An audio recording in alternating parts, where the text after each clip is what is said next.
Every morning the same ritual takes place at Plaza Elíptica in the south of Madrid. All these construction workers are waiting for the builders' vans to arrive. The vans bring 4 men who are looking for black market workers for the day. Only some of those waiting will be given the chance to get into the vans. They'll then be driven straight to the building site. The labourers are all immigrants. Many of them have no papers, like this man who says he arrived in Spain a year ago. You work an hour here, a couple of hours there, which means you earn 15 or 20 euros now and again. It's better than nothing. The crisis has caused a boom in the black market in a country where it's a big part of the economy at the best of times. 20% of Spain's economic activity is spiralling out of control.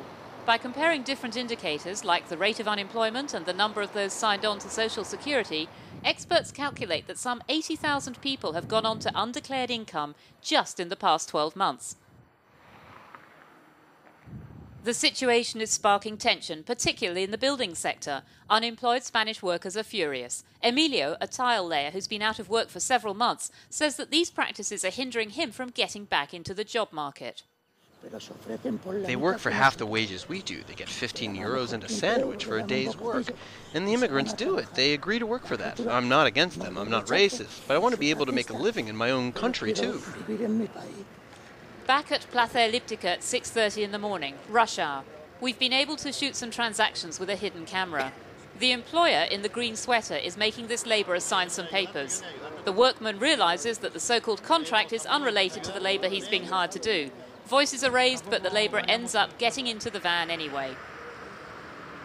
Paco Martinez of the UGT trade union is indignant over all the exploitative methods used by these unscrupulous employers. Lots of workers don't even get their full pay at the end of the day, for example.